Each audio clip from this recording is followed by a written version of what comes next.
Di balik megahnya dinding Vatikan, sebuah undangan tak biasa dilayangkan.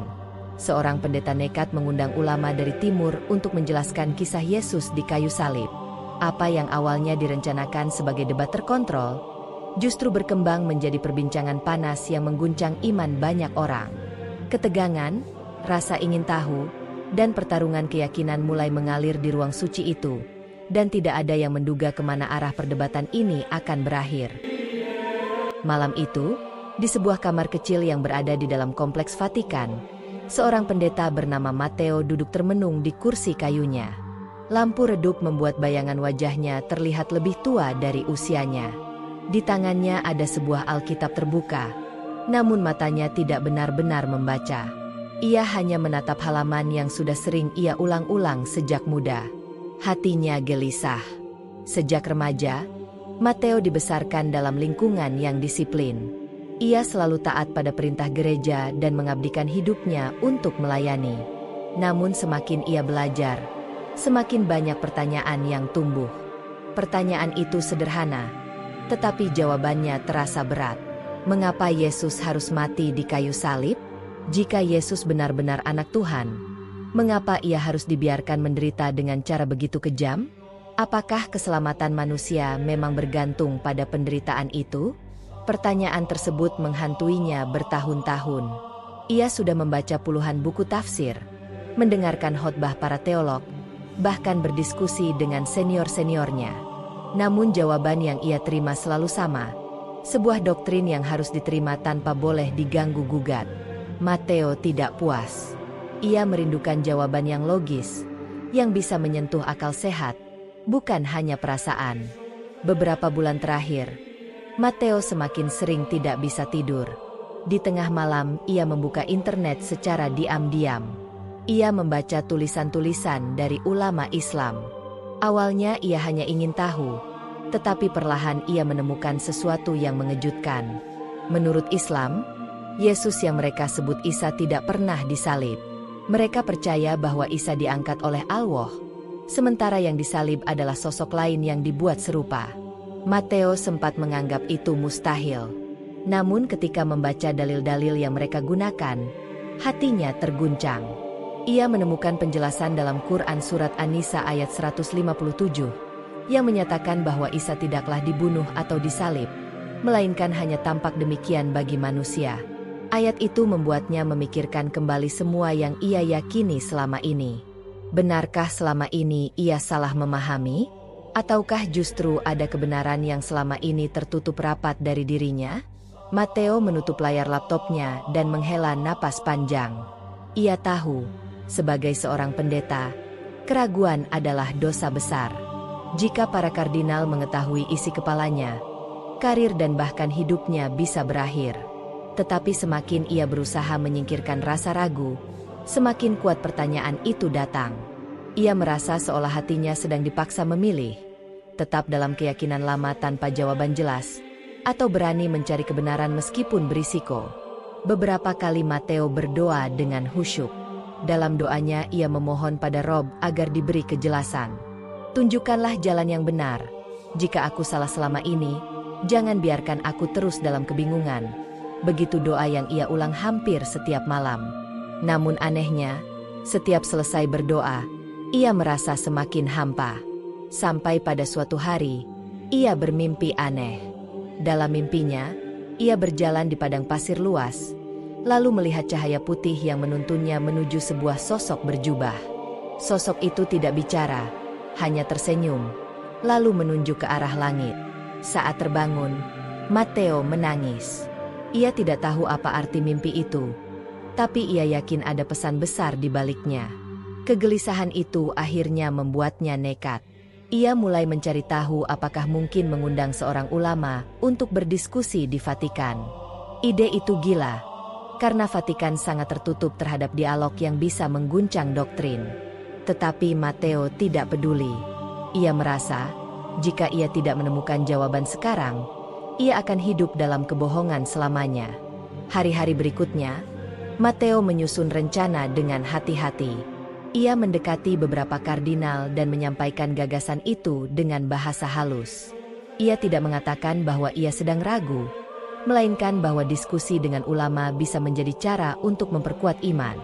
Ia menggambarkan itu sebagai ajang untuk mempermalukan Islam dan menunjukkan kebenaran gereja di depan publik. Strateginya berhasil. Para kardinal yang awalnya ragu akhirnya setuju, bahkan mendukung penuh. Mereka yakin ulama tidak akan mampu menandingi argumentasi para teolog Vatikan. Namun, di balik wajah tenangnya, Matteo menyimpan tujuan berbeda. Ia tidak ingin menjatuhkan siapapun. Ia hanya ingin mendengar jawaban langsung dari sumbernya. Ia ingin tahu bagaimana seorang ulama menjelaskan kisah Yesus tanpa salib. Ia ingin mendengar alasan, bukan sekadar membaca tulisan di layar. Malam sebelum rencananya diumumkan, Matteo kembali merenung sendirian. Ia tahu ini bisa menjadi awal dari masalah besar. Jika ulama itu benar-benar kuat dalam argumen, mungkin bukan hanya dirinya yang terguncang, melainkan juga banyak pendeta lain.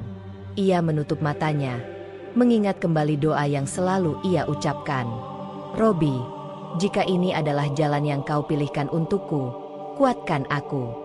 Jangan biarkan aku berhenti di tengah jalan, ucapnya pelan. Air mata kembali mengalir.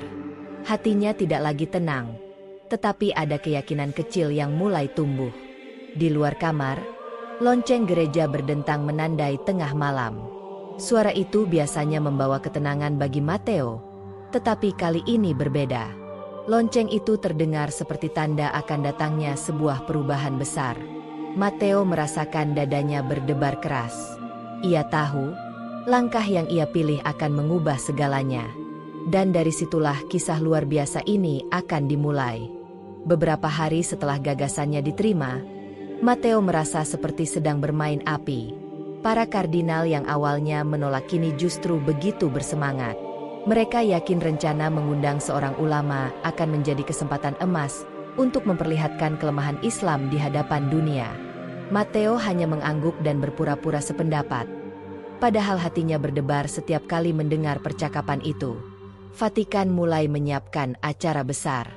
Aula megah dengan pilar-pilar marmer dipilih sebagai tempat pertemuan.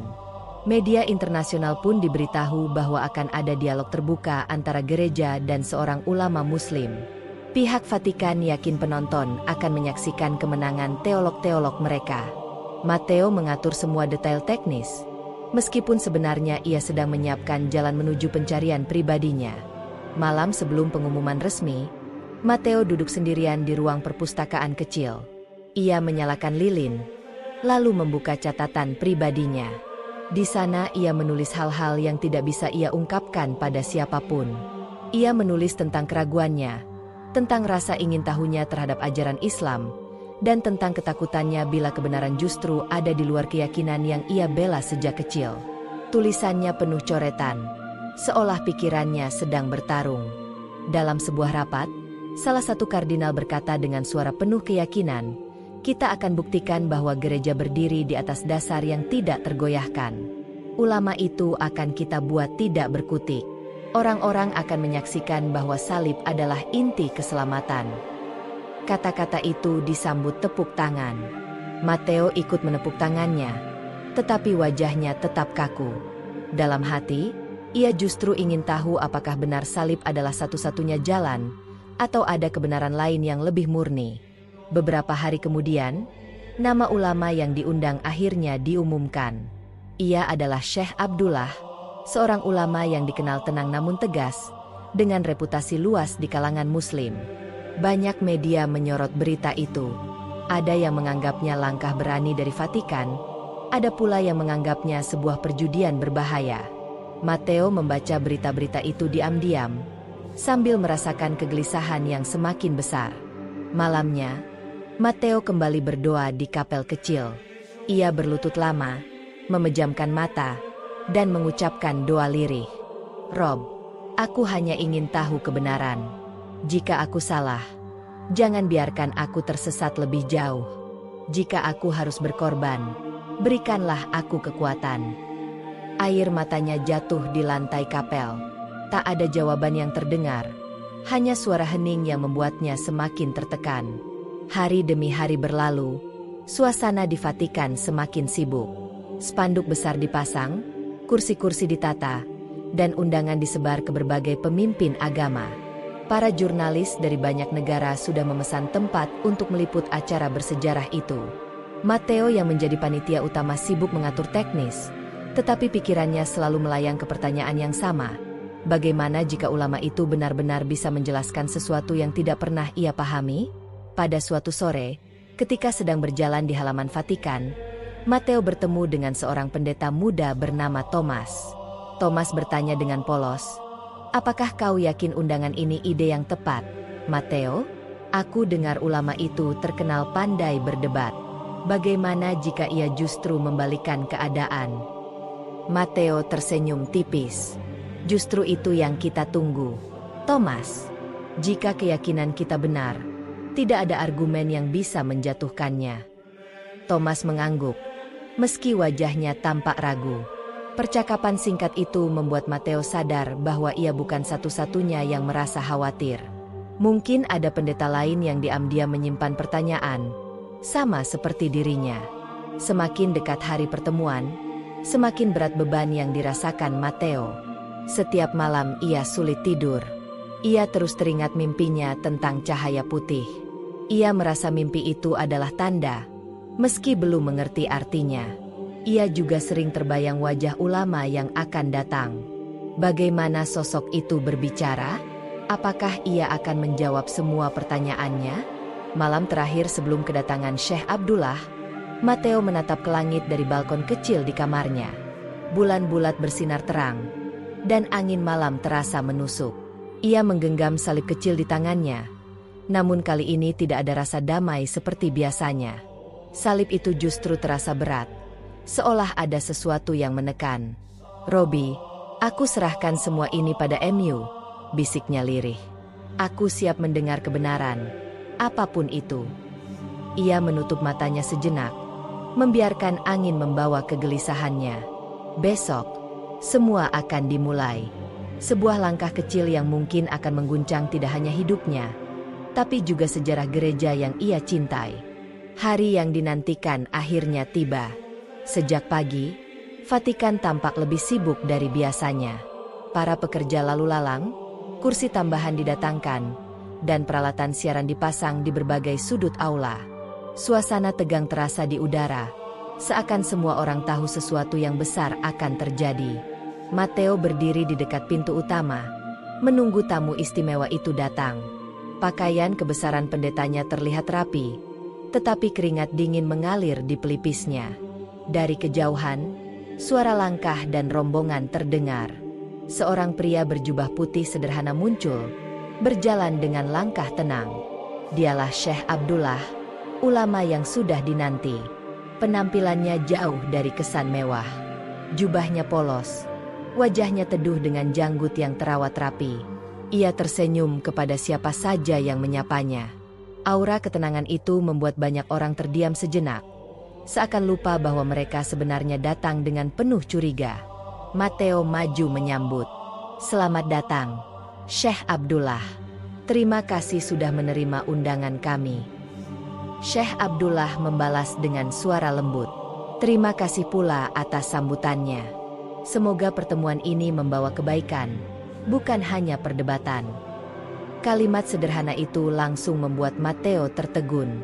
Ia tidak mendengar nada menantang, justru ada ketulusan yang jarang ia temui dalam ruang debat. Para kardinal yang berdiri di belakang Matteo saling pandang. Sebagian mengangkat alis dengan tatapan sinis.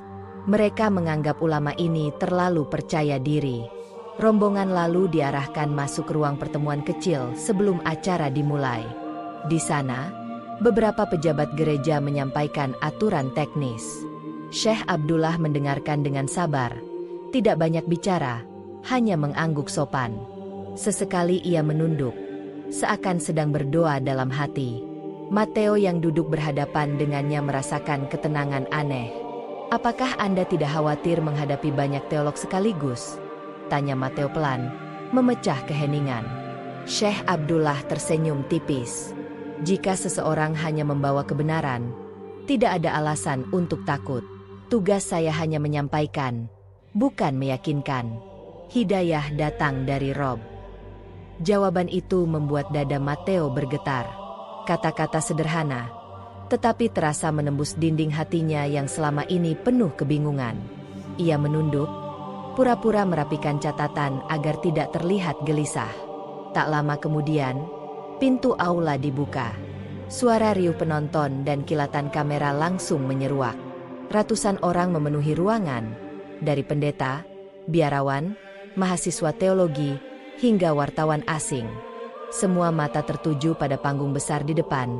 Tempat kursi-kursi sudah ditata. Syekh Abdullah berjalan dengan langkah pelan menuju kursi yang disediakan. Banyak orang memperhatikannya dengan tatapan campuran. Ada yang penuh kecurigaan, ada pula yang penasaran.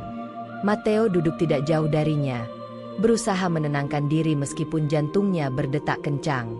Seorang kardinal senior membuka acara dengan suara lantang. Ia memperkenalkan para teolog yang hadir, lalu menyinggung tujuan pertemuan ini. Hari ini kita akan mendengar pandangan berbeda tentang peristiwa penyaliban. Gereja percaya salib adalah inti keselamatan, sementara tamu kita dari timur memiliki pandangan lain.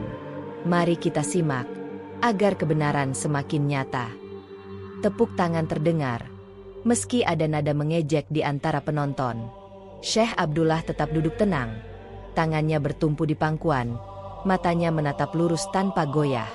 Ketika gilirannya berbicara, suasana aula mendadak hening. Dengan suara tenang ia berkata, "Saya datang bukan untuk merendahkan siapapun. Saya datang membawa penjelasan yang diajarkan dalam kitab suci yang kami imani, Quran Surat An-Nisa ayat 157. Di sana disebutkan bahwa Isa tidaklah dibunuh dan tidak disalib, melainkan yang tampak hanyalah serupa. Isa adalah nabi yang mulia, diangkat oleh Allah, bukan dihina di kayu salib." Kata-kata itu membuat sebagian hadirin berbisik-bisik. Beberapa kardinal mengernyitkan dahi, sementara para wartawan cepat mencatat. Matteo sendiri terdiam, merasakan bulu kuduknya meremang. Ia seperti mendengar jawaban dari pertanyaan yang selama ini menghantuinya. Seorang teolog segera bangkit dan mencoba menyerang argumen Syekh Abdullah dengan suara keras. Namun ulama itu tetap menjawab dengan sabar, mengutip ayat lain, bahkan mengingatkan bahwa dalam Injil sendiri ada kontradiksi tentang siapa yang benar-benar berada di kayu salib. Suasana mulai memanas, tetapi tatapan mata Syekh Abdullah tetap teduh. Di tengah perdebatan itu, Matteo menatap wajah ulama tersebut lama-lama. Ada sesuatu yang sulit dijelaskan. Bukan hanya logika yang ia dengar, melainkan ketenangan batin yang menular. Matteo mulai bertanya dalam hati, apakah inilah tanda yang ia cari selama ini? Sesi pertama ditutup dengan tepuk tangan meriah. Sebagian mendukung, sebagian mengejek. Namun satu hal pasti, kehadiran Syekh Abdullah telah membuat suasana berbeda. Pertanyaan-pertanyaan yang selama ini terkubur mulai muncul ke permukaan. Malam itu, ketika para hadirin bubar, Matteo kembali ke kamarnya dengan pikiran penuh. Ia tidak bisa tidur. Kata-kata ulama itu terus terngiang di kepalanya. Isa tidak disalib. Kalimat itu sederhana, tapi cukup untuk mengguncang keyakinan yang ia pegang seumur hidup. Hari berikutnya, aula besar Vatikan kembali dipenuhi oleh orang-orang. Jumlah pengunjung lebih banyak dari hari sebelumnya. Kursi tambahan harus ditata di sisi ruangan. Bahkan ada yang rela berdiri hanya untuk menyaksikan perdebatan yang jarang terjadi ini. Kamera televisi siap merekam. Suara bisik-bisik penonton terdengar di mana-mana. Matteo duduk di kursinya dengan wajah tegang. Ia menoleh ke arah panggung, tempat para teolog dan Syekh Abdullah sudah bersiap. Hari ini bukan lagi sesi pengenalan. Hari ini mereka benar-benar akan membahas inti dari perbedaan iman. Apakah Yesus mati di kayu salib atau tidak? Seorang kardinal senior membuka acara dengan pidato yang penuh semangat. Saudara-saudara, salib adalah tanda kasih. Tanpa salib, tidak ada keselamatan. Jika ada yang menolak itu, maka mereka menolak inti iman Kristen. Suaranya bergema keras di ruangan, disambut tepuk tangan meriah sebagian hadirin. Matteo ikut bertepuk tangan, meski setengah hati. Kemudian giliran Syekh Abdullah diberikan. Ia berdiri dengan tenang, Wajahnya tidak berubah meski berada di tengah ribuan pasang mata yang penuh curiga. Kami umat Islam menghormati Isa alaihi salam sebagai nabi mulia. Kami tidak merendahkan beliau. Justru kami meyakini Allah menyelamatkannya dari kehinaan salib. Quran Surat An-Nisa ayat 157 menegaskan bahwa Isa tidak dibunuh dan tidak disalib. Tetapi orang-orang hanya dibuat menyangka demikian. Bagi kami, ini bukan pelecehan, melainkan bentuk penjagaan dari Rob. Suasana aula mendadak hening. Beberapa orang tampak tidak nyaman. Sebagian lain justru menunduk merenung. Matteo merasakan hatinya seperti ditarik ke dua arah. Satu sisi ingin menolak, sisi lain merasakan kebenaran yang menenangkan. Seorang teolog segera menanggapi dengan nada tinggi. Bagaimana mungkin? Injil dengan jelas mencatat peristiwa penyaliban. Semua murid menyaksikannya. Syekh Abdullah tidak marah. Ia mengangguk pelan lalu berkata, "Benarkah semua murid menyaksikan? Coba perhatikan. Setiap Injil menuliskan detail yang berbeda. Ada yang menyebut Simon dari Kirene yang membawa salib. Ada yang tidak. Ada yang mencatat ucapan Yesus terakhir. Ada pula yang berbeda. Mengapa begitu? Karena itu bukan saksi mata langsung. Yang kalian anggap kebenaran mutlak ternyata penuh perbedaan." Hadirin mulai berbisik-bisik. Beberapa pendeta saling menatap dengan wajah ragu. Matteo menelan ludah, merasa seluruh tubuhnya merinding. Ia sendiri pernah membaca perbedaan itu, tapi selalu menutup mata. Kini, seorang ulama menjelaskannya di depan ribuan orang tanpa gentar. Kardinal lain mencoba menekan. "Apakah engkau menuduh kitab kami salah?" tanyanya tajam. Syekh Abdullah tetap tenang. "Saya tidak menuduh. Saya hanya mengajak berpikir. Jika ada kontradiksi, apakah pantas dijadikan landasan keselamatan? Dalam Islam, kami meyakini Isa tidak disalib, melainkan diselamatkan. Keyakinan itu membuat kami memandang beliau sebagai nabi mulia, bukan korban kehinaan." Kata-kata itu membuat sebagian besar penonton kembali terdiam. Bahkan beberapa biarawan muda terlihat menunduk, seolah menyembunyikan kegelisahan mereka. Matteo semakin sulit menahan perasaannya. Kata-kata ulama itu seperti menyalakan bara dalam dadanya. Ia teringat malam-malam panjangnya penuh doa, teringat mimpi tentang cahaya putih, teringat keraguannya sendiri. Semua seakan menemukan jawabannya di depan matanya. Debat berlangsung berjam-jam. Para teolog mencoba menyerang dengan berbagai argumen, mulai dari kutipan Injil, tafsir para bapak gereja, hingga sejarah Romawi. Namun setiap kali, Syekh Abdullah menjawab dengan sabar, kadang menggunakan logika, kadang mengutip Quran, dan selalu menjaga ketenangan. Semakin lama, suasana yang awalnya penuh sorak-sorai berubah menjadi penuh renungan. Ketika sesi hampir berakhir, seorang mahasiswa teologi yang duduk di barisan belakang berdiri dan bertanya, "Syekh, jika Isa tidak disalib, lalu bagaimana manusia mendapat keselamatan?" Semua mata menoleh, menunggu jawaban. Syekh Abdullah menatap pemuda itu dengan lembut. "Keselamatan tidak datang dari darah seorang manusia. Keselamatan datang dari ketaatan kepada Rob, dari iman dan amal. Isa mengajarkan manusia untuk menyembah hanya kepada Rob, bukan kepada dirinya. Itulah jalan yang lurus." Suasana ruangan benar-benar hening. Tidak ada yang bersuara. Bahkan beberapa kamera televisi sempat menyorot wajah-wajah pendeta yang terlihat bingung. Matteo menunduk, menahan air mata yang hampir jatuh. Jawaban itu terlalu dalam, menyentuh ruang kosong di hatinya yang selama ini ia tutupi. Acara ditutup dengan doa singkat dari pihak gereja. Para hadirin perlahan bubar, tetapi suasana hati mereka jelas tidak sama lagi.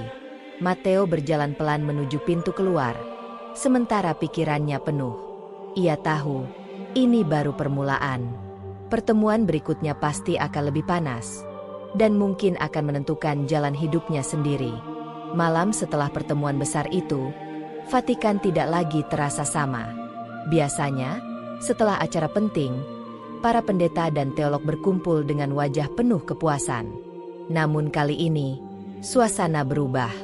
Banyak yang pulang dengan raut murung, sebagian diam 1000 bahasa. Matteo duduk sendirian di kamarnya. Di meja kecilnya, Alkitab terbuka, namun ia tidak bisa fokus. Kata-kata Syekh Abdullah siang tadi terus berputar di kepalanya. Ia teringat bagaimana ulama itu menjawab dengan tenang, tanpa amarah, bahkan saat ditekan oleh para kardinal. Matteo merasa setiap kata yang keluar dari mulut ulama itu seperti kunci yang membuka pintu di hatinya. Di lorong-lorong Vatikan, percakapan diam-diam mulai terdengar. Ada pendeta yang membicarakan perbedaan isi Injil, ada pula yang dengan jujur mengaku mulai ragu. Seorang pendeta muda bahkan berbisik pada temannya, kalau benar Isa tidak disalib, apa artinya pengorbanan kita selama ini? Kalimat itu terdengar oleh Matteo saat ia berjalan melewati mereka. Ia menahan diri untuk tidak berhenti, tetapi hatinya semakin berat. Keesokan harinya, Matteo menghadiri rapat dengan para kardinal. Suasana rapat tegang. Kardinal senior berbicara dengan nada tinggi, "Kita tidak boleh membiarkan ulama itu menanamkan keraguan di antara kita. Pada sesi berikutnya, kita harus menyiapkan pertanyaan-pertanyaan yang bisa membuatnya terpojok. Jika tidak, iman banyak orang bisa goyah." Matteo hanya diam. Ia tahu kata-kata itu lahir dari rasa takut. Para kardinal menyadari bahwa penjelasan Syekh Abdullah terlalu kuat untuk diabaikan. Mereka tidak mengatakannya secara langsung, tetapi raut wajah mereka menunjukkan kekhawatiran besar. Setelah rapat, Matteo berjalan ke taman kecil di belakang kapel. Angin sore berhembus lembut, tetapi pikirannya tidak tenang. Ia teringat mimpinya beberapa minggu lalu, tentang cahaya putih dan sosok berjubah yang menunjuk ke langit. Saat itu ia tidak mengerti, namun kini mimpi itu terasa semakin jelas. Ia merasa seolah sedang diarahkan menuju sebuah kebenaran yang berbeda dari jalan yang ia tempuh sejak kecil. Di taman itu, Thomas, pendeta muda yang pernah bertanya padanya, menghampiri. "Matteo, boleh aku jujur?" katanya pelan. Matteo menoleh dan melihat wajah Thomas yang tampak gelisah. "Aku tidak bisa berhenti memikirkan kata-kata Syekh Abdullah. Aku sudah membaca ulang Injil, dan benar, banyak perbedaan yang selama ini tidak pernah kita pertanyakan. Apakah menurutmu, mungkin saja dia benar?" Pertanyaan itu membuat Matteo terdiam lama. Ia menatap Thomas, lalu menjawab lirih, "Aku sendiri tidak tahu, Thomas. Tapi hatiku mengatakan ada sesuatu yang selama ini kita lewatkan." Thomas menghela napas. "Aku takut jika terus memikirkan ini, aku akan dianggap pengkhianat." Matteo menepuk bahunya. "Kau tidak sendiri." Ucapan singkat itu membuat Thomas terkejut. Ia menatap Matteo dengan mata melebar, lalu menunduk.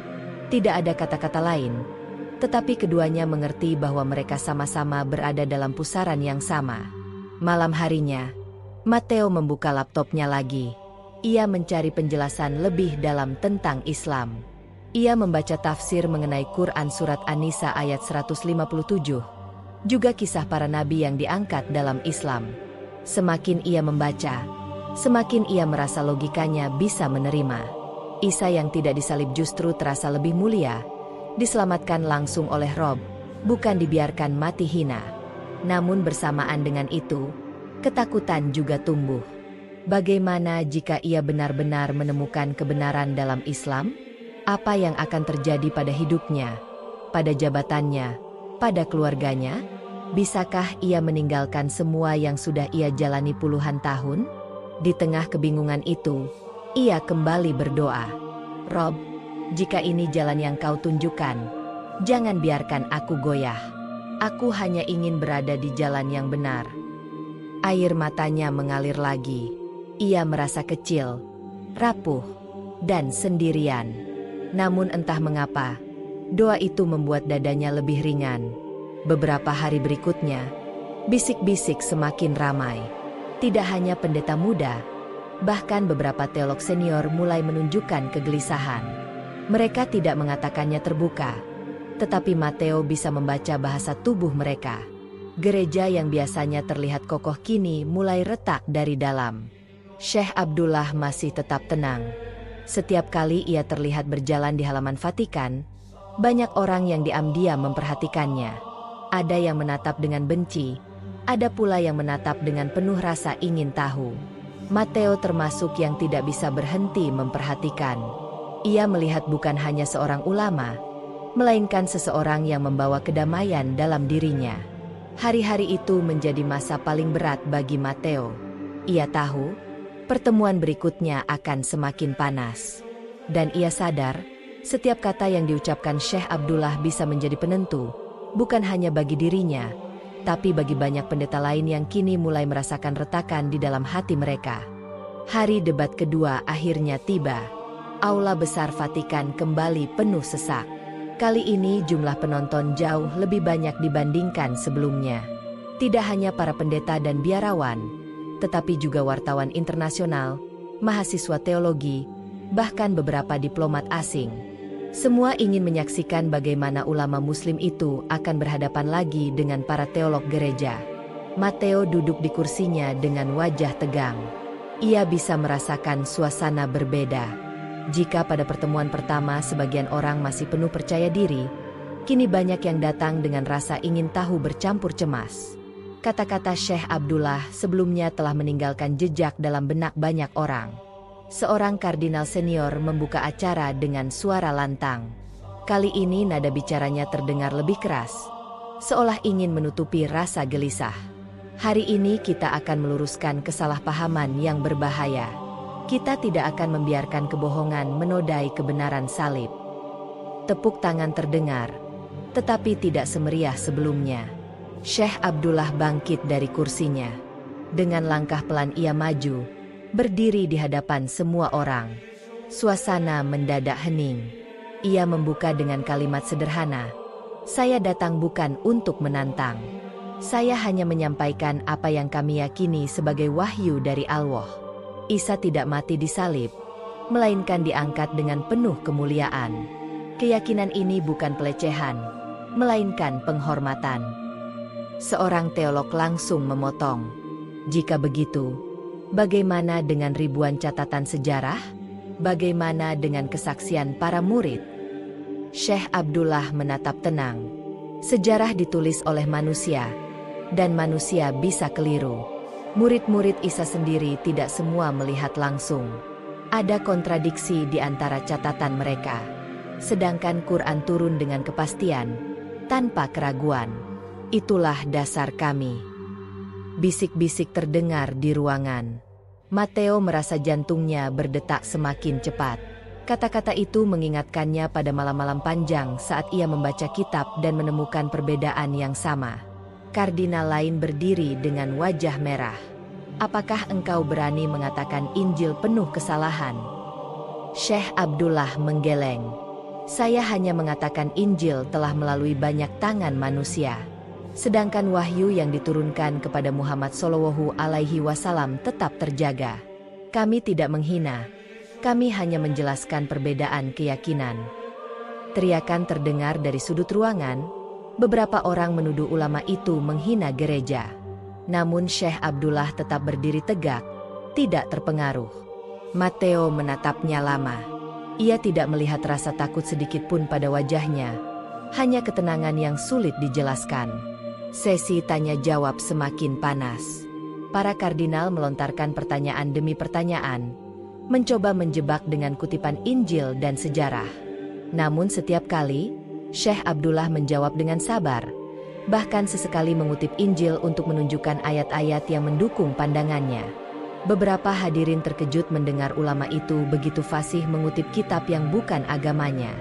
Pada satu momen, seorang pendeta muda berdiri dan bertanya dengan suara bergetar, "Syekh, jika Isa benar tidak mati di kayu salib, apa artinya pengorbanan kami yang setiap hari memuliakan salib?"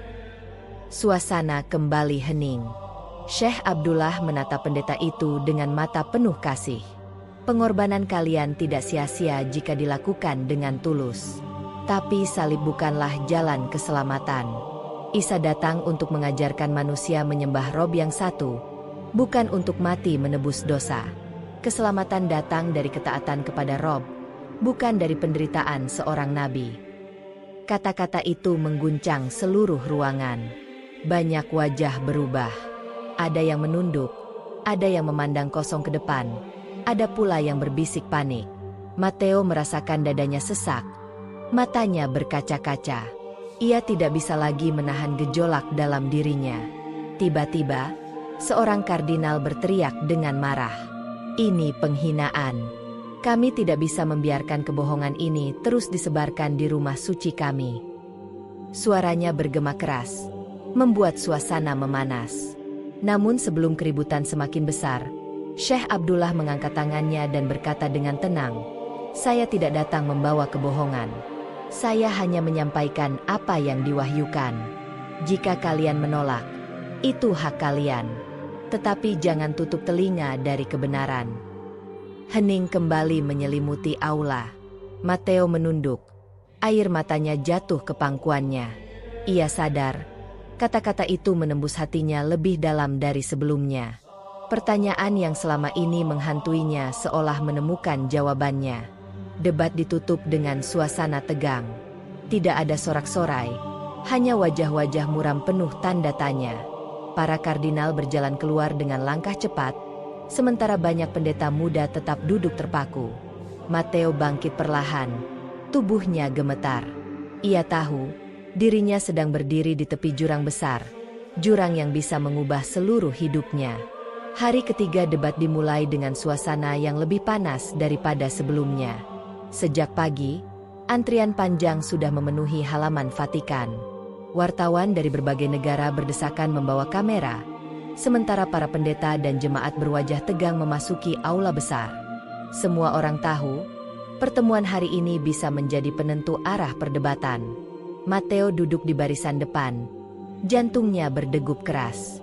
Ia merasakan ketegangan yang berbeda. Jika sebelumnya rasa penasaran masih bercampur dengan keraguan, kali ini udara seakan penuh dengan percikan api. Seorang kardinal senior membuka acara dengan suara lantang. "Hari ini kita akan membuktikan sekali lagi bahwa salib adalah dasar iman. Tidak ada kebenaran lain selain itu." Wajahnya memerah. Suaranya terdengar lebih seperti ancaman daripada keyakinan. Syekh Abdullah bangkit dari kursinya. Ia berdiri dengan tenang. Matanya menyapu seluruh ruangan. "Kami menghormati Isa alaihi salam sebagai nabi yang agung.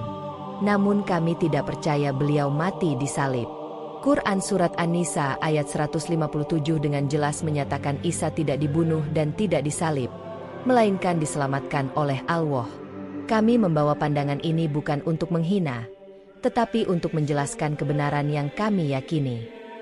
Ruangan hening sejenak, sebelum salah satu kardinal berdiri dan berteriak, "Omong kosong."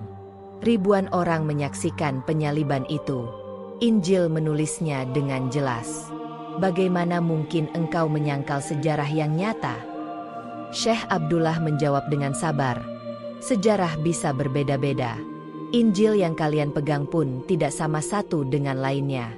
Dalam satu kitab, Isa menyeru kata-kata terakhir di kayu salib. Dalam kitab lain ucapannya berbeda. Bahkan siapa yang membawa salib pun ditulis tidak sama. Jika kesaksian berbeda, apakah itu masih bisa disebut kebenaran mutlak?" Kata-kata itu membuat sebagian hadirin mulai bergumam. Beberapa wajah tampak pucat. Matteo sendiri merasa tubuhnya bergetar. Ia pernah membaca perbedaan itu, tapi selalu menolaknya. Kini, ia mendengarnya diucapkan lantang di hadapan semua orang. Kardinal lain maju ke depan. Suaranya bergetar marah. "Apakah engkau ingin mengatakan bahwa kami semua telah ditipu?" Syekh Abdullah menatapnya dengan lembut. "Saya tidak mengatakan kalian ditipu. Saya mengatakan bahwa wahyu terakhir dari Allah telah meluruskan kesalahpahaman. Isa adalah nabi yang mulia. Tidak pantas beliau dipermalukan dengan cara disalib. Allah menyelamatkannya, dan inilah bukti kasih sejati Rob kepada hamba pilihannya." Tiba-tiba seorang pendeta muda berdiri dari kursinya. Suaranya bergetar, tapi cukup keras terdengar. "Jika Isa memang tidak disalib, apakah itu berarti selama ini kita salah?" Semua mata menoleh padanya. Wajah kardinal memerah, sementara bisik-bisik makin riuh. Matteo merasa dadanya hampir pecah. Ia menatap ulama itu dengan mata basah. Syekh Abdullah menjawab pelan, "Kebenaran tidak pernah salah, meski manusia bisa keliru. Rob selalu membimbing hambanya yang mau mencari." Air mata jatuh dari mata Matteo. Tanpa sadar, ia berdiri. Suaranya bergetar, tetapi tegas. "Aku tidak bisa lagi menutup mata. Aku telah lama ragu. Dan hari ini aku mendengar jawaban yang selama ini kucari. Isa adalah nabi, bukan Tuhan. Aku bersaksi tiada Tuhan selain Allah. Dan aku bersaksi Muhammad Shallallahu Alaihi Wasallam adalah utusannya." Aula berguncang. Suara teriakan bercampur dengan tangisan. Sebagian orang berdiri, sebagian jatuh terduduk. Kardinal berteriak marah, "Hentikan! Ini penghinaan!" Namun suara lain mulai bermunculan. Satu demi satu pendeta berdiri. Ada yang gemetar, ada yang menangis, ada yang dengan lantang mengucapkan kalimat syahadat mengikuti Matteo. "Asyhadu alla ilaha illallah wa asyhadu anna Muhammad Shallallahu Alaihi Wasallam Rasulullah." Dalam hitungan menit, ratusan orang di aula itu mengikuti. Suara mereka menggema, membuat suasana berubah dari perdebatan menjadi lautan tangis dan doa. Kamera televisi merekam semuanya. Wajah-wajah yang berubah, air mata yang jatuh, dan kalimat syahadat yang mengguncang Vatikan. Syekh Abdullah menutup matanya sejenak, lalu menengadahkan wajahnya ke langit-langit aula. Ia berbisik lirih, "Segala puji bagi Allah yang memberi hidayah kepada siapa yang Dia kehendaki." Di sisi lain, para kardinal yang marah berusaha membubarkan acara. Mereka berteriak agar kamera dimatikan, agar pintu ditutup, agar semuanya dihentikan. Namun sudah terlambat. Peristiwa itu telah terjadi, dan dunia akan segera mengetahuinya. Matteo jatuh berlutut, menangis terisak. Beban bertahun-tahun terasa hilang. Untuk pertama kalinya, ia merasakan kedamaian sejati. Hatinya yang kosong kini penuh cahaya. Ia sadar, hidupnya tidak akan pernah sama lagi. Suasana di aula Vatikan berubah kacau. Teriakan bercampur dengan tangisan. Kamera televisi terus merekam setiap momen yang tidak pernah terbayangkan sebelumnya.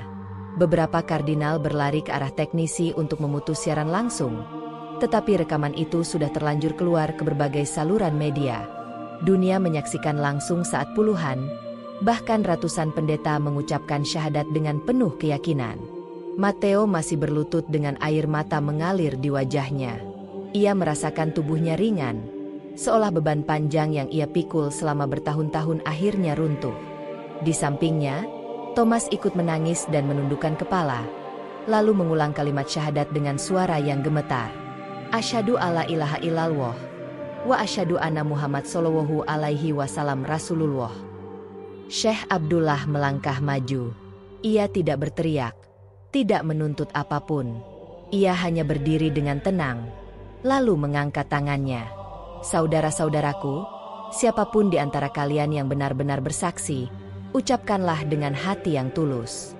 Karena iman bukan sekadar kata, melainkan keyakinan yang mengikat jiwa." Gelombang suara syahadat terdengar lagi. Aula yang biasanya dipenuhi nyanyian gereja kini bergema dengan kalimat tauhid. Beberapa pendeta senior menatap dengan wajah pucat. Sebagian mencoba menghentikan dengan ancaman, tetapi tidak ada yang bisa menghentikan arus itu. Di luar, para wartawan heboh. Mereka menelepon redaksi masing-masing, mengirim video, dan menulis berita cepat. Dalam waktu singkat, media internasional menyiarkan peristiwa itu. Ratusan pendeta Vatikan nyatakan masuk Islam. Dunia gempar. Di dalam ruangan, ketegangan mencapai puncak. Kardinal tertinggi berdiri dengan wajah merah padam. Ia berteriak keras, "Ini tidak sah. Ini penghinaan terhadap gereja. Kalian semua telah terpedaya." Suaranya bergema, namun terasa kehilangan wibawa. Banyak yang menundukkan kepala, tidak lagi berani menatapnya. Matteo berdiri perlahan. Air matanya belum kering, tetapi suaranya tegas. "Kami tidak dipedaya. Kami baru saja menemukan kebenaran yang selama ini kami cari. Selama bertahun-tahun kami mengajarkan bahwa Isa adalah Tuhan, padahal hati kami selalu ragu. Hari ini keraguan itu berakhir. Isa adalah Nabi, hamba pilihan Rob, dan Muhammad Shallallahu Alaihi Wasallam adalah utusannya. Hening menyelimuti ruangan. Kata-kata itu seperti palu yang menghantam dinding kokoh, membuat retakan semakin lebar. Beberapa pendeta langsung menangis, memeluk satu sama lain, sementara yang lain menunduk dalam diam. Syekh Abdullah menatap mereka dengan penuh kasih. Ingatlah, kalian tidak meninggalkan Isa. Justru kalian semakin dekat dengannya. Karena Islam bukan menolak Isa, melainkan menempatkannya di tempat yang mulia sebagaimana Allah menentukannya. Isa bukan Tuhan, tetapi Nabi yang akan kembali membawa kebenaran. Di tengah keheningan itu, Thomas berdiri dan menambahkan dengan suara lantang, "Aku telah mengabdi sejak remaja. Aku selalu merasa ada sesuatu yang tidak benar dalam keyakinanku. Hari ini aku menemukan jawabannya. Aku memilih Islam." Beberapa pendeta yang ragu akhirnya ikut berdiri. Suara mereka bergabung dengan lantang. Aula kembali dipenuhi suara syahadat. Namun tidak semua menerima dengan lapang dada. Sejumlah kardinal meninggalkan ruangan dengan wajah penuh amarah. Mereka berjanji akan melaporkan kejadian itu ke otoritas tertinggi gereja. Tetapi kerusakan sudah terjadi. Fondasi Vatikan goyah di hadapan jutaan pasang mata di seluruh dunia. Malam itu, berita besar mendominasi layar televisi di banyak negara.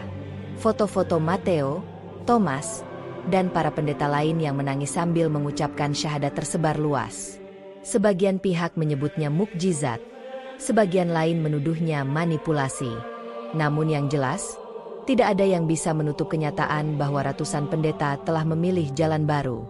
Di kamarnya, Matteo menulis catatan singkat di buku harian yang selalu ia simpan sejak muda. Tangannya bergetar, tetapi hatinya damai. Hari ini aku lahir kembali. Aku tidak lagi hidup dalam kebingungan. Aku memilih Islam. Semoga Allah meneguhkan hatiku. Ia menutup buku itu dengan air mata haru. Untuk pertama kalinya dalam hidupnya, ia merasakan kebebasan sejati. Sementara itu, Syekh Abdullah duduk di ruang tamu kecil yang disediakan untuknya. Beberapa pendeta muda mendatanginya, mencium tangannya, dan memohon bimbingan. Ia hanya tersenyum dan berkata, "Hidayah itu datang dari Allah. Aku hanya perantara. Kuatkan hati kalian, karena jalan ini tidak mudah. Tapi Rob selalu bersama orang-orang yang sabar." Malam itu Vatikan tidak tidur. Bisikan, doa, tangisan, dan perdebatan terdengar di setiap sudut. Bagi sebagian orang, ini awal bencana. Bagi yang lain, ini awal kebangkitan.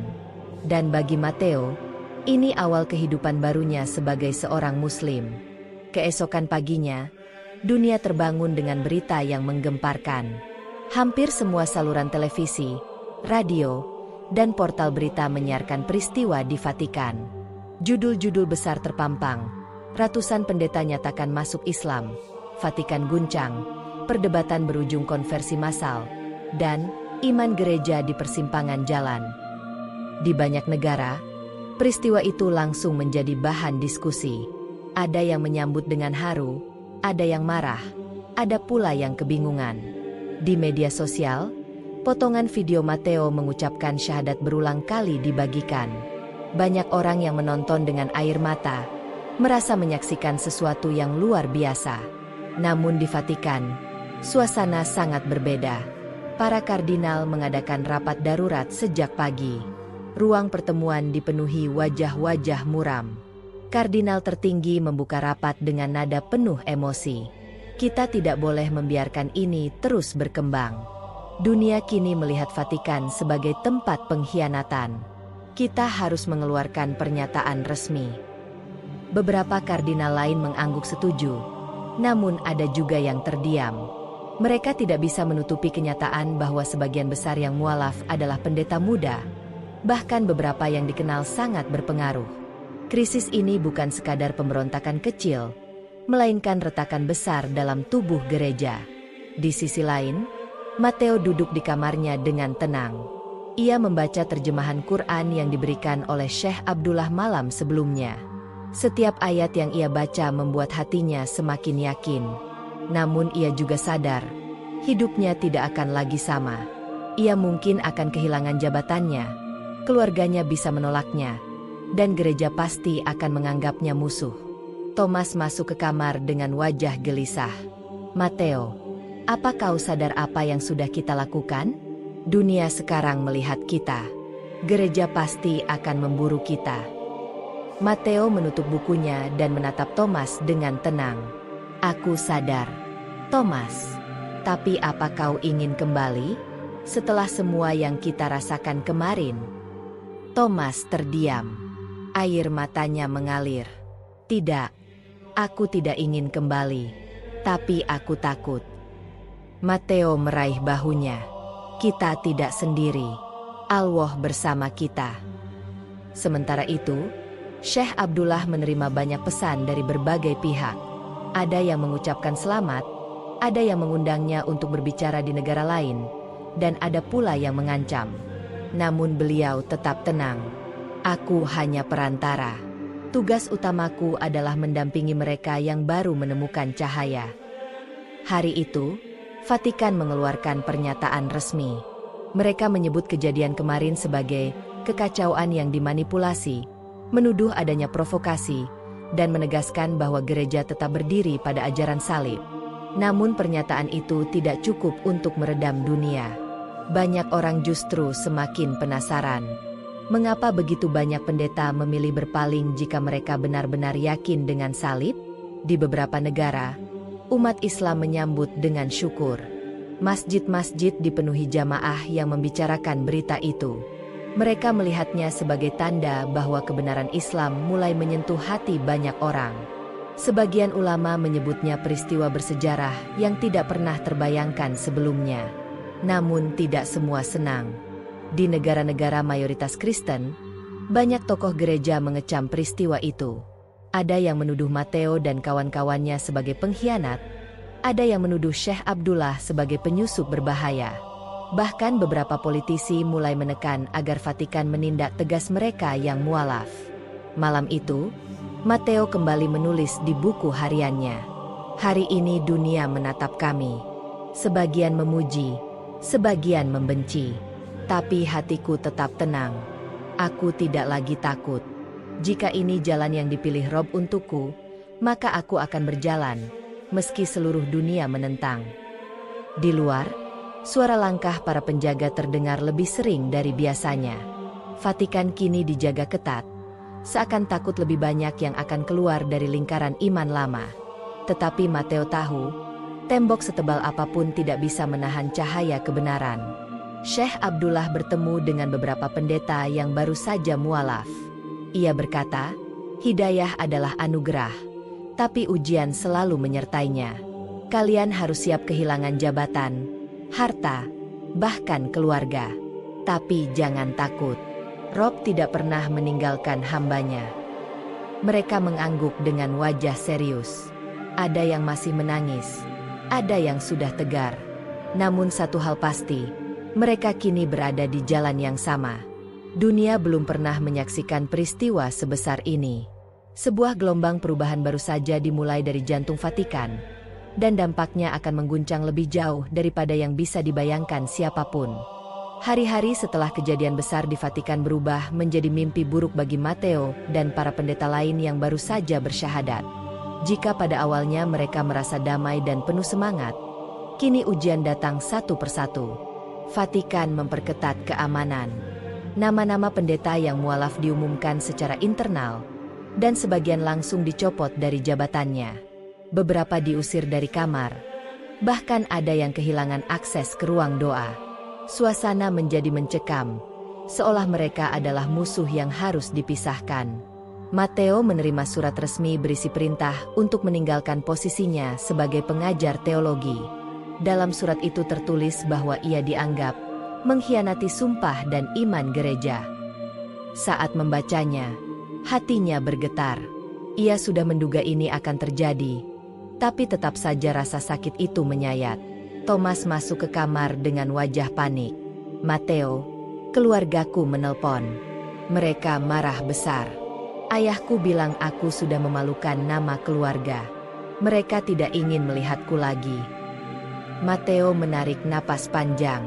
"Aku ikut merasakan sakitmu, Thomas. Tapi kita tidak boleh mundur. Kita memilih jalan ini bukan untuk menyenangkan manusia." Thomas menutup wajahnya dengan kedua tangan. Tangisnya pecah. Matteo merangkulnya erat. "Ingatlah, Allah selalu bersama kita. Rob tidak akan meninggalkan hambanya." Di sisi lain, Syekh Abdullah mulai menghadapi tekanan lebih keras. Beberapa tokoh gereja menuduhnya sengaja merencanakan konspirasi untuk menghancurkan Vatikan. Bahkan ada usulan agar ia segera diusir dari Italia. Namun Syekh Abdullah tetap tenang. Dalam sebuah wawancara singkat dengan wartawan, ia hanya berkata, "Aku tidak merencanakan apapun. Aku hanya menyampaikan kebenaran. Jika hidayah itu datang, itu murni dari Allah." Tekanan juga datang dari masyarakat.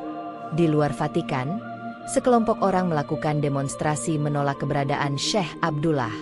Mereka membawa spanduk bertuliskan, "Selamatkan gereja," dan "Usir provokator." Namun di sisi lain, ada juga kelompok kecil umat Islam yang berkumpul, menyambut para mualaf dengan doa dan dukungan. Malam itu, Matteo sulit tidur. Ia memikirkan keluarganya. Ia tahu, cepat atau lambat kabar ini akan sampai ke mereka. Dan benar saja, telepon dari adiknya datang. Suaranya dingin. "Kakak sudah gila? Apa kakak sadar apa yang kakak lakukan? Kau mempermalukan kami." Matteo mencoba menjawab dengan tenang. "Aku hanya mengikuti kebenaran. Adikku, aku tidak bisa lagi berpura-pura percaya pada sesuatu yang hatiku tolak." Namun adiknya memutus sambungan telepon dengan marah. Matteo menunduk. Air matanya jatuh lagi. Malam itu ia sujud lama di lantai, berdoa, "Robi, kuatkan hatiku. Jangan biarkan aku kembali ke kegelapan. Lindungi aku dari rasa takut." Keesokan harinya, berita baru kembali mengguncang. Beberapa pendeta mualaf dilaporkan menghilang secara misterius. Ada yang terakhir terlihat keluar dari kamar mereka. Ada yang dikabarkan dijemput oleh pihak keamanan Vatikan. Tidak ada penjelasan resmi. Kabar ini membuat suasana semakin tegang. Thomas gemetar saat mendengar kabar itu. "Matteo, bagaimana jika kita juga diincar? Apa yang harus kita lakukan?" Matteo menatapnya dalam-dalam.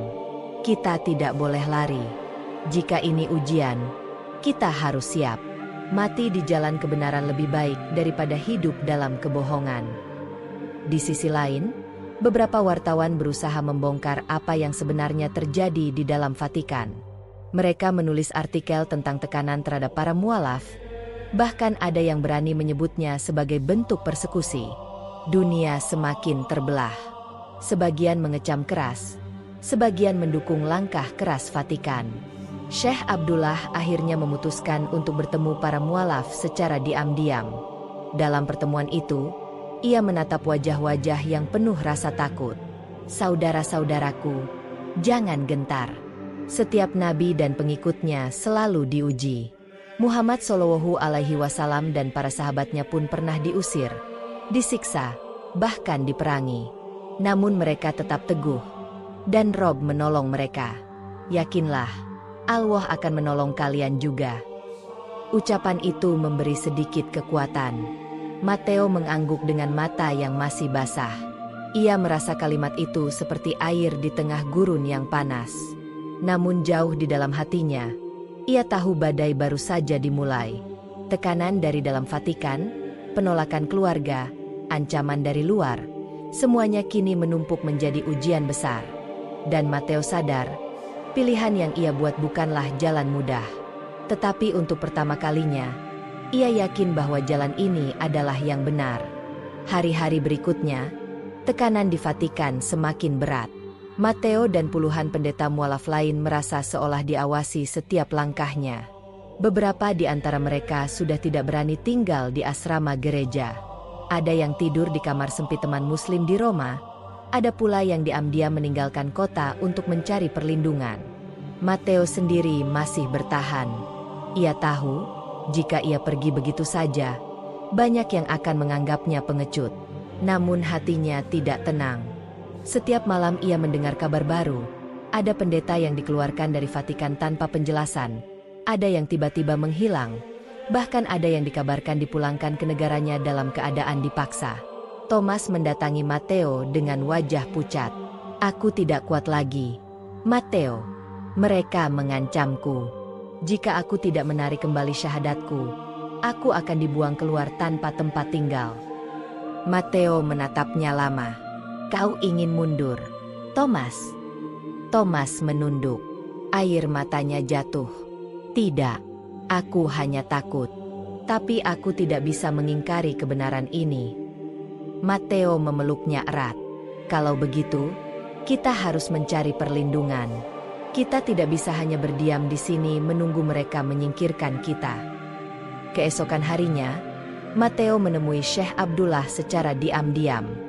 Mereka bertemu di sebuah rumah sederhana di pinggiran Roma yang disediakan komunitas muslim setempat. Beberapa pendeta mualaf lain juga hadir. Wajah mereka lelah. Sebagian bahkan tampak tidak tidur berhari-hari. Syekh Abdullah menatap mereka satu persatu. "Aku tahu kalian dalam keadaan tertekan. Tapi percayalah, setiap langkah kalian tidak sia-sia. Allah bersama kalian. Kita harus mencari jalan keluar dengan bijak. Jangan sampai kalian tercerai-berai." Seorang pendeta muda bertanya dengan suara gemetar, "Syekh, apakah dunia tahu apa yang kami alami? Mereka menekan kami, tapi di media mereka hanya menyebut kami tersesat." Syekh Abdullah mengangguk. "Dunia mulai tahu, tapi kita harus lebih terbuka. Kalian perlu menunjukkan bahwa keputusan kalian bukan karena paksaan, melainkan karena iman." Mateo memberanikan diri berbicara. "Syekh, apakah ada cara agar kami bisa mendapat perlindungan resmi? Jika terus seperti ini, mungkin banyak dari kami yang tidak selamat." Syekh Abdullah berpikir sejenak. "Ada. Kita bisa menghubungi lembaga internasional dan komunitas muslim di berbagai negara. Jika suara kalian terdengar, mereka tidak bisa lagi menyembunyikan kenyataan." Rencana itu mulai dijalankan. Beberapa wartawan muslim yang tinggal di Italia diminta mewawancarai para mualaf secara rahasia. Mereka merekam kesaksian Mateo, Thomas, dan yang lainnya. Dalam video itu, Mateo berbicara dengan suara bergetar tetapi tegas. "Kami masuk Islam bukan karena paksaan. Kami masuk Islam karena menemukan kebenaran. Jika mereka menindas kami, itu tidak akan menghapus keyakinan kami. Kami lebih memilih kehilangan dunia daripada kehilangan iman." Video itu kemudian menyebar luas di media sosial. Dalam hitungan jam, jutaan orang menontonnya. Dukungan mengalir dari berbagai negara. Banyak umat Islam mendoakan mereka. Ada juga yang menawarkan tempat tinggal. Bahkan ada organisasi kemanusiaan yang bersedia menampung mereka sebagai pengungsi agama. Kabar itu sampai ke telinga pihak Vatikan. Para kardinal semakin marah. Mereka menuduh ada kampanye besar-besaran untuk menjatuhkan gereja. Namun semakin mereka menekan, semakin banyak mata dunia yang menyorot. Di malam yang sama, Mateo duduk di beranda rumah kecil itu. Ia menatap langit penuh bintang. Hatinya tenang meski penuh ancaman. Thomas duduk di sampingnya, lalu berkata lirih, "Aku tidak menyangka kita akan sampai sejauh ini. Dulu aku hanya ingin mencari jawaban. Sekarang kita berhadapan dengan seluruh dunia." Mateo tersenyum kecil. Bukankah ini yang dialami para nabi? Mereka pun berhadapan dengan dunia, tapi mereka tetap teguh. Thomas mengangguk pelan. "Semoga Rob menguatkan kita." Dalam doa panjang malam itu, Mateo bersujud lama. Ia memohon perlindungan untuk dirinya, Thomas, dan semua pendeta lain yang kini mualaf. Ia sadar, perjuangan mereka masih panjang. Tetapi kini mereka tidak sendirian. Dunia mulai tahu, dan cahaya Islam mulai menyebar lebih luas dari yang ia bayangkan. Video kesaksian Matteo dan kawan-kawannya menyebar seperti api di padang kering. Dalam hitungan jam, jutaan orang menontonnya di seluruh dunia. Wajah-wajah pendeta muda yang berlinang air mata, suara mereka yang bergetar ketika mengucapkan syahadat, dan ketegasan Matteo yang berkata, "Kami lebih memilih kehilangan dunia daripada kehilangan iman," membuat banyak orang terdiam, bahkan yang bukan Muslim sekalipun. Di negara-negara mayoritas Muslim, reaksi penuh haru datang bertubi-tubi. Masjid-masjid membicarakan kejadian ini dalam khutbah Jumat. Banyak umat Islam menangis saat menyaksikan tayangan ulang video itu. Mereka melihatnya bukan sekadar berita, melainkan mukjizat nyata yang menunjukkan betapa hidayah Allah bisa sampai kepada siapapun. Di sisi lain, di negara-negara barat, peristiwa ini memicu perdebatan panas. Sebagian media menyebutnya sebagai krisis iman terbesar dalam sejarah Vatikan. Namun ada juga yang menuduh ini hanyalah aksi propaganda Islam. Para tokoh gereja mengeluarkan pernyataan keras, menyebut para pendeta mualaf sebagai pengkhianat yang telah ditipu. Pemerintah Italia pun ikut bereaksi. Beberapa politisi menuntut agar Syekh Abdullah segera dideportasi karena dianggap mengganggu stabilitas. Namun tekanan dari masyarakat Muslim internasional membuat keputusan itu tidak mudah. Demonstrasi damai muncul di beberapa kota besar, dengan spanduk bertuliskan, "Biarkan kebenaran hidup," dan "Hentikan penindasan terhadap mualaf." Sementara itu, Matteo dan para pendeta mualaf lainnya semakin waspada. Mereka tidak bisa lagi keluar rumah tanpa pengawalan dari komunitas Muslim setempat. Beberapa dari mereka menerima ancaman melalui surat dan telepon. Ada yang disebut pengkhianat salib dan diancam akan diburu. Thomas, yang biasanya lebih tenang, kini tampak gelisah. Suatu malam ia berkata pada Matteo, "Kadang aku merasa kita sedang dikepung. Aku takut suatu hari mereka benar-benar datang mengambil kita." Matteo menatapnya dengan penuh keyakinan. "Thomas, jangan biarkan rasa takut menguasai kita. Bukankah Rob selalu bersama orang yang bersabar?" Thomas terdiam, lalu mengangguk dengan mata berkaca-kaca. "Aku akan mencoba, Matteo. Aku tidak ingin mundur." Syekh Abdullah terus berusaha menenangkan mereka. Dalam setiap pertemuan, beliau selalu mengingatkan bahwa ujian adalah bagian dari iman. Jalan ini tidak mudah. Tapi ingatlah, setiap kesulitan selalu diikuti pertolongan. Kalian sekarang bukan hanya saksi sejarah, tapi juga ujian bagi hati umat manusia di seluruh dunia. Di Timur Tengah, beberapa ulama besar mengirim pesan khusus untuk Matteo dan para mualaf. Mereka menyebutkan doa agar Allah meneguhkan hati mereka. Bahkan ada tawaran resmi dari beberapa negara untuk memberikan perlindungan politik. Namun Matteo menolak untuk segera pergi. Ia merasa, jika ia meninggalkan Roma sekarang, banyak orang akan menganggapnya lari. "Biarkan dunia melihat," kata Matteo pada Syekh Abdullah. "Biarkan mereka tahu bahwa kami tidak gentar meski ditekan." Ucapan itu membuat Syekh Abdullah tersenyum. "Semoga Rob memberkahi keteguhanmu, Matteo. Tapi ingatlah, keselamatan juga penting. Jangan sampai keberanianmu justru membahayakan yang lain." Di luar Vatikan, ketegangan meningkat. Demonstrasi besar meletus di beberapa kota Eropa. Sebagian menuntut kebebasan beragama, sebagian lagi menolak keras penyebaran Islam. Bentrokan kecil bahkan sempat terjadi, membuat polisi harus turun tangan. Media internasional terus menyorot. Wawancara Matteo diputar berulang-ulang. Dalam salah satu tayangan, seorang jurnalis bertanya, "Apakah Anda tidak menyesal meninggalkan jabatan dan kenyamanan sebagai pendeta?" Matteo menjawab dengan suara mantap, "Bagaimana aku bisa menyesal, jika yang kudapat adalah kebenaran?" Jawaban itu menjadi kutipan utama di banyak media. Malam itu, Matteo menulis lagi di buku hariannya. Hari demi hari, tekanan semakin besar. Tapi aku merasa semakin dekat dengan Rob. Aku tidak lagi sendirian. Dunia menatapku, tapi aku hanya ingin dilihat oleh Allah. Di rumah sederhana tempat mereka berkumpul, para mualaf duduk melingkar, membaca ayat-ayat Quran dengan terbata-bata. Mereka belajar huruf demi huruf, meski masih sulit. Namun setiap bacaan membuat hati mereka bergetar. Suasana sederhana itu lebih menenangkan dibanding megahnya Aula Vatikan. Bagi mereka, inilah awal kehidupan baru. Walau dunia luar bergolak, hati mereka kini kokoh pada satu kalimat, tiada Tuhan selain Allah.